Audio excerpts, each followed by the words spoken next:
సీతమ్మ తల్లి బంగారు జింకపై ఆశపడ్డ నేల. లక్ష్మణ రేఖ దాటి సీతమ్మ రావణుడికి చిక్కిన స్థలం. సీతమ్మ వారి నార చీరలో శిలలపై చిత్రాలుగా వెలసిన ప్రదేశం.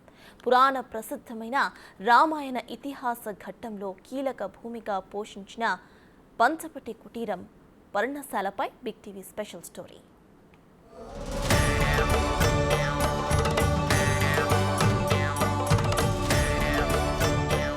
ఈ ప్రాంతం ఎన్నో ఆకట్టుకునే చారిత్రాత్మక ఆనవాళ్లకు నిలయం.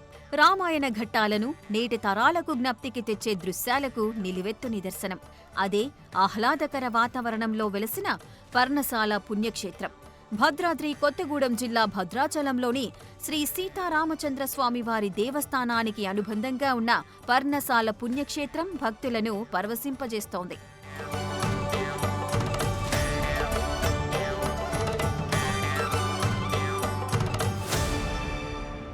శ్రీరామచంద్రుడు పితృవాక్య పరిపాలకుడిగా తండ్రికిచ్చిన మాటపై వనవాసం చేసిన ప్రాంతమే పర్ణశాల. అగస్త్య మహర్షి సూచన మేరకు దక్షిణ దిక్కున గోదావరి తీరాన పంచవటి ప్రాంతంలో ఇదిగో ఇక్కడే శ్రీరాముడు సేదదీరాడు. ఇక్కడే కుటీరాన్ని నిర్మించుకుని 3 ఏళ్లపాటు వనవాసం చేసినట్లు పురాణాలు చెబుతున్నాయి.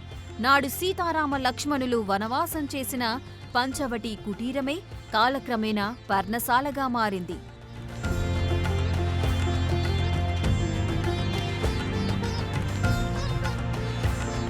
సీతారామ లక్ష్మణులు నడయాడిన ప్రాంతం అనంతర కాలంలో పంచవటి నుండి పర్ణశాలగా మారింది.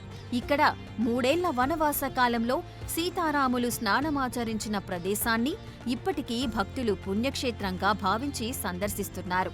ఈ ప్రాంతంలోనే సీతమ్మ అమ్మవారు ఆరవేసిన నారచీరల గుర్తులు శిలలపై చిత్రాలుగా నేటికీ దర్శనమిస్తున్నాయి.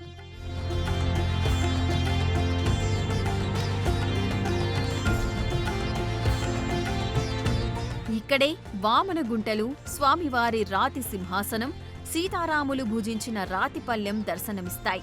ఈ పర్ణశాల ప్రాంతాన్ని దేశ విదేశాల నుండి భక్తులు సందర్శించి తరిస్తారు. రామాయణ ఘట్టంలోని ముఖ్య సన్నివేశాలను దేవాలయ శాఖ దేవతామూర్తులుగా మలిచి ఆవిష్కరించడంతో పర్ణశాలను సందర్శించిన భక్తులు భక్తిభావంతో పరవశించిపోతారు.